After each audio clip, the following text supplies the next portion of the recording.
Sốt từ pù ổn ơi ôi bông pù này nè rồi priệt làm trời bị chọc cái lù ổn bàថ្ងៃនេះខ្ញុំបានសំណូមអារម្មណ៍ពុកម៉ែបងប្អូនទាំងអស់គ្នាតាមខ្ញុំបានទៅផ្សងព្រេងដាក់បកាយបបកត្រីនៅក្នុងបឹងលាក់ខ្លួនមួយកន្លែងដែលសម្បូរត្រីមែនតែនដែលជាលើកទី3ហើយក៏មានជាច្រើនសកម្មភាពដើររចាប់កង្កែបធ្វើនុយទៅបកាយហើយក៏បានជួបត្រីមួយកលុកច្រើនមែនតែនបងប្អូនបាទហើយចេញទៅជើងនឹងពិតជាមិនខកទេត្រីនិយាយថាបានច្រើនមែនតែនបងប្អូនបាទទាំងធំទាំងទូចឥឡូវមិនឲ្យខាតពេលវេលាពុកម៉ែបងប្អូនទៀតខ្ញុំក៏សូមនាំអារម្មណ៍អ្នកទាំងអស់គ្នាតាមខ្ញុំទៅសាច់រឿងពេញទាំងអស់គ្នាបាទចាប់ផ្ដើមមុននឹងចេញទៅបឹងខ្ញុំក៏ជិះម៉ូតូពីអ្នកក្មួយទៅដើររចាប់កលនតនដើម្បីយើងធ្វើជានុយបកាយបងប្អូនបាទហើយយើងទិញគេអស់លុយច្រើនណាស់អញ្ចឹងយើងអាចរកបានក៏ទៅរកខ្លួនឯងទៅទើបតែនឹងចេញទៅបានមកផ្លែតបងប្អូនហើយមកដល់ចំណុចនេះនិយាយពីថាត្រីកញ្ចុះច្រើនមែនតើទឹកវារីងបងប្អូនប្រប៉ិនមេដៃមេជើងរាប់ពាន់ក្បាលតែម្ដងអានេះដល់ពេលយើងចាំងពិលទៅវាលឹបខ្លះទេបងប្អូនតាមពិតច្រើនមែនតើច្រើនណាស់បងប្អូនហើយអូយបងប្អូនហើយណាព្រួយព្រៀបនឹងត្រីកញ្ចុះបន្ទាប់ពីមើលត្រីរួចខ្ញុំក៏បន្តដើរចាប់កលនតនទៀតហើយកលនតននឹងទុំតាណាមិនទុំទៅទុំលើអូកាច់បងប្អូនហើយតែលើអូកាច់ក៏ខ្ញុំចាប់សិនដែរបងប្អូនហើយឲ្យស្ងាត់ឲ្យឈឹងពីអ្នកពូក្មួយដើរចាប់ជួបប្រទះកែបគោកមួយដែរជួបអីចាប់នឹងនិយាយរួមទៅការដែលយើងដើរឆ្លោះឲ្យទៅចេញទៅវាមិនអត់ទេបងប្អូនមិនក៏យើងបានតិចតួចដែរប៉ុន្តែគ្រាន់តែថាយើងដើរត្រូវប្រយ័ត្នប្រយែងផងខ្លាចមានសត្វអាសេរពឹសអីអញ្ចឹងហើយនេះលទ្ធផលរបស់យើងបងប្អូនបាទប្រហែលជា2ម៉ោងបានជិត2គីឡូកលនតនដែរកាត់មកដល់ថ្ងៃក្រោយខ្ញុំក៏ចេញមកដល់បឹងបាត់ទៅហើយបងប្អូនបាទបើការសកម្មភាពដែលជិះម៉ូតូតាមផ្លូវខ្ញុំក៏ថតទៀតដែរហើយកែបយើងទុកនឹងលុបសិនចាំឲ្យងាយបានទៅដាក់បកាយឥឡូវខ្ញុំចេញមកបបកត្រីសិន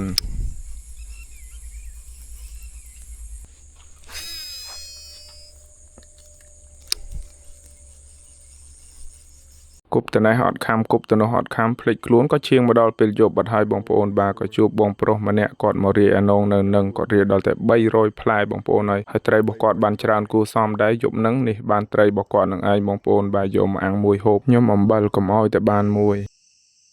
នេះបាទត្រីងាប់ដាក់ប្រយូត្រីនៅរស់ដាក់ក្នុងនេះអូ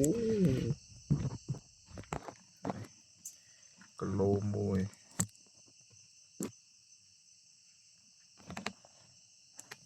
ខ្ញុំមិនទាន់ឃើញគីឡូអីទេឥឡូវបាយឆ្អិនហើយទឹកច្រឡុចហើយទៅចាំត្រីទេបានត្រីបងនេះកុំអីអំបិលអីខ្ញុំអង្គុយប្រោកប្រាជ្ញនិយាយលេងមកផ្លែតឥឡូវត្រីរបស់យើងក៏បានឆ្អិនហើយបងប្អូនបាទក៏សូមអញ្ជើញពុកម៉ែបងប្អូនភាសាបាយនឹងពួកខ្ញុំទាំងអស់គ្នាបាទហើយខ្ញុំក៏បានសួរគាត់ថាទៅរៀលរនងខាងណាបានត្រីធំច្រើននឹងបងគាត់ក៏ប្រាប់ខ្ញុំដែរថាទៅក្បែរនឹងតែគាត់ចុះកន្លែងទឹកជ្រៅគាត់រាយទឹកប្រហែលជាត្រឹមដើមទ្រូងនោះបងប្អូនហើយហូបបាយរួចប្រហែលជាម៉ោង2គាត់ទៅមើលសទូចមួយសាទៀតនេះបងប្អូនហើយលទ្ធផលបានច្រើនមែនតើប៉ុន្តែគាត់តែថាដល់ពេលគៀកព្រឹកអញ្ចឹងត្រីវាជាប់យូរក៏ងាប់រៀងច្រើនដែរឃើញគាត់បានត្រីច្រើនអញ្ចឹងខ្ញុំក៏សួរថាបងឯងយកទៅលក់ឬក៏យ៉ាងណាបងច្រើនអញ្ចឹងហូបមិនអស់គាត់ក៏ប្រាប់ខ្ញុំថាត្រីណារស់ហ្នឹងយកទៅបោះមួយនៅឯផ្សារហើយត្រីណាងាប់ហ្នឹងក៏យកប្រឡាក់ងៀតហាលទុកហូបថ្ងៃក្រោយរួចរាល់ទៅគាត់ក៏ចេញទៅទាំងយប់ទៅប្រញាប់ទៅបោះមួយឲ្យគេលក់នៅឯផ្សារហើយខ្ញុំបន្តដេកម្នាក់ឯងកាត់មកដល់ពេលព្រឹកទៅបងប្អូនហើយមេឃស្រឡះចេះតែម្ដងបាទចូលមកដល់ចំណុចនេះខ្ញុំចាប់ផ្ដើមបានម្ដងឲ្យបងប្អូនហើយអូយលឿនតិចកុំឲ្យដូចថ្ងៃមុនរួចទៀតឡើយវ៉ាវនេះបាទនេះហើយកន្លះគីឡូជាងបងប្អូនបាទនឹកថាអំបិលហើយហេងវិញបាទហេងវិញប្រហែលចិត្ត1គីឡូដែរ7-8ខាំហ្នឹងប្រហែលនោះវារួចអស់ហើយផ្លែយើងវារៀងទូចបងប្អូនដល់អញ្ចឹងទៅវាល្វៀតមិនដឹងត្រីប៉ុណ្ណាទៅនេះបើថាបានមកវគ្គក្រោយខ្ញុំនឹងយកផ្លែរៀងធំតិចឥឡូវចាត់ចែងដាក់វាចូលក្នុងទ្រុងសិន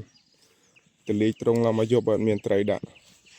ទើបតែនឹងចូលបានត្រីបកាយមួយធំគួរសមដែរឥឡូវចូលទៀតហើយបងប្អូនតែមិនមែនចូលត្រីទេចូលផ្លែសទូចទៅម៉ែកឈើចាប់ផ្ដើមក៏មានការងារទៀតហើយខ្ញុំត្រូវហែលទឹកទាំងព្រឹកតែម្ដងហើយទឹកនេះជ្រៅណាស់បងប្អូនតាមនឹងតើយើងដើរចំហៀងកន្លែងខ្លះមានត្រឹមដាំទ្រូងហើយកន្លែងខ្លះទឹក4-5ម៉ែត្រក៏មានដែរហើយខ្ញុំចុះនេះតាមតលទេបងប្អូនហើយរៀងស្រាវដែរម្នាក់ឯងផងតែផ្លែសទូចវាថ្លៃលុយឯណានឹងទិញរហូតកុំអីខ្ញុំទាញផ្ដាច់ចោលហើយបងប្អូនហើយប៉ុន្តែធ្វើម៉េចទ្រាំហែលសិនទៅប្រហែលជាមិនមានអីទេបើកន្លែងសបោត្រីអញ្ចឹងវាមិនអាចមានកពើមានអីទេបើថាមានកពើទៅមិននឹងសបោត្រីអញ្ចឹងហើយបើតាមតែលឺពូជាមួយនឹងបងគាត់ទៅរកត្រីនៅនឹងគាត់ថាអត់មានកពើទេកន្លែងនឹងហើយកពើនេះបើកន្លែងណាមានវាអត់ច្រឡំទេបងប្អូនហើយមានដែលជើងពេញទៅនឹងដែលជើងដែលអូសកតុយឯហ្នឹងតែទោះបីជាបើអត់មានកពើក៏យើងនៅតែត្រូវការពីសុវត្ថិភាពយកសុវត្ថិភាពមកដាក់មុខដែរបងប្អូនបើលោតែមានថ្លាន់ឯហ្នឹងក៏រឿងធំដែរបាទហើយក៏សូមណែនាំសាប៊ូក្លិនកាន់ទៅដល់ពុកម៉ែបងប្អូនកំពុងតែទស្សនាសាប៊ូក្លិនសម្រាប់សក់អង្កែបរោះជួយថែរក្សាសុខភាពសក់និងស្បែកក្បាលអាចកម្ចាត់អង្កែយ៉ាងមានប្រសិទ្ធភាពធ្វើឲ្យសក់ស្រស់ស្អាតនិងរឹងមាំផ្ដល់ភាពត្រជាក់ពីសារធាតុម៉ង់តុលដើម្បីកាត់បន្ថយការរលាកស្បែកក្បាលនិងស្រស់ស្រាយហើយក៏បានផលិតពីស្នាដៃកូនខ្មែរផងដែរចំពោះខ្ញុំជាមួយនឹងក្រុមការងារឧស្សាហ៍ទៅព្រៃតែងតែបែកញើសក្បាលកាត់អង្កែដល់ពេលប្រើប្រាស់ទៅឃើញថាមានប្រសិទ្ធភាពល្អមែនតើបងប្អូនបាទអញ្ចឹងហើយចំពោះខ្ញុំបាទប្រើផ្ទាល់ឃើញថាល្អ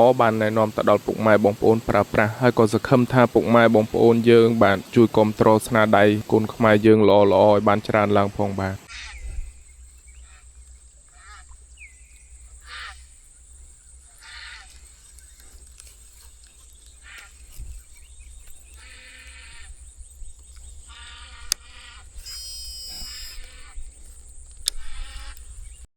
នេះបងប្អូនបាទទីបំផុតខ្ញុំបបកបានខ្នាតគីឡូហើយអូលើកទី1ឯបាទប៉ុនប្លង់ថតទូរស័ព្ទអត់មានទេមកខ្ញុំមានថតនឹង GoPro បងប្អូនចាំទម្លាក់វីដេអូនៅ YouTube នេះបងប្អូនហើយអានេះប្រហែលជា1គីឡូជាងអីចឹងនេះបងប្អូនបាទអូយវ៉ាវឡើងញ័រលើកដំបូងបបកបានត្រីធំបងប្អូនហើយបាទនេះធំជាងកជើងខ្ញុំទៀតកជើងទូចជាងនេះខ្ញុំដាក់ lens វាយឃើញវារៀងវែងត្រី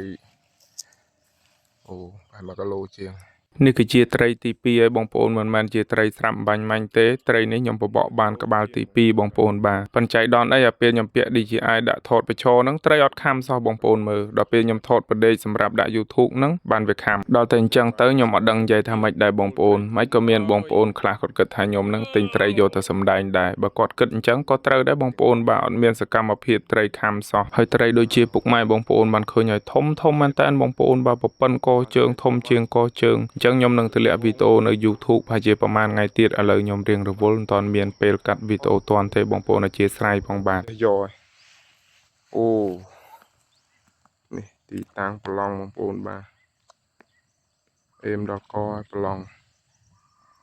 អូចូលមួយទៀតតើបងប្អូនបានទៅអត់បកាយពេលថ្ងៃនេះ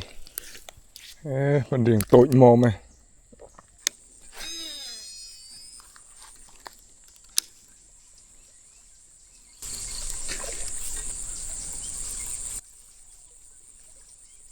អូខំខុសបងប្អូនហើយយ៉ាប់មែនតែម្ដងបងប្អូនហើយខំហើយអត់ចូលទៀតដូចជាវាខ្មាស់ខាង Facebook មិនដឹងឲ្យតែពេលខ្ញុំថតវីដេអូប្រឈមមិនងាយខំឲ្យយើងឃើញអញ្ចឹងតែម្ដងបងប្អូនបាទដល់ពេលថតប្រដេកជាប់ហើយខ្ញុំក៏មកបដូរនុយដាក់នុយត្រីវិញម្ដងបងប្អូនបាទកែបរបស់យើងវាអន់ទៅវាក៏ងាប់អស់លីងទៅហើយនេះលទ្ធផលរបស់យើងបងប្អូនបាទអាធំនៅរស់ពីក្បាលខ្នាតប្រហែលជា1គីឡូជាងហើយអាប្រមាណទៀតនោះខ្ញុំដាក់នៅក្នុងបេទុកផ្សេងអូក្តៅណាស់បងប្អូនហើយរកកន្លែងដេកសិនម៉ោង7:10ហើយនេះតែបាយមិនទាន់ឃ្លានទេ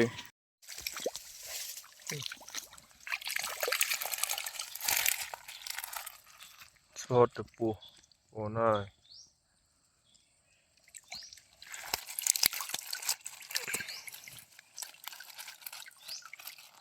ក កំពុងតែដើរទៅកន្លែងសម្រាប់វិញបងប្អូនឲ្យភ្ញាក់ឲ្យព្រឺតតែម្ដងខ្ញុំឮស្នូស្មានតែស្អីដល់ពេលមកលើកមើលលោកឲ្យសុទ្ធតែពោះតែម្ដងបងប្អូនឲ្យជិត10ក្បាលក្នុងឌូនេះមិនដឹងថាបងប្អូនណាគាត់មកដាក់ទុកនៅនឹងទេខ្ញុំសួរអ៊ំម្ចាស់កន្លែងរោងហ្នឹងគាត់ថាគាត់អត់ដឹងដែរដើរមកដល់កន្លែងរោងវិញអ៊ំគាត់ក៏មកដល់ល្មមក៏នាំគាត់ដាំបាយហូបពីអ្នកអ៊ំក្មួយទៅហើយចំពោះសកម្មភាពថ្ងៃនេះខ្ញុំក៏កាត់ត្រឹមនឹងសិនពុកម៉ែបងប្អូនបាទនៅភាគបន្តទៀតព្រោះឲ្យខ្ញុំទៅ2យប់2ថ្ងៃឯណោះហើយថ្ងៃដែលយើងនៅបន្តទៀតក៏បានត្រីច្រើនមែនតើបងប្អូនបាទអញ្ចឹងហើយពុកម៉ែបងប្អូនកុំភ្លេចតាមដានទស្សនាបន្តទៀតទាំងអស់គ្នាបាទ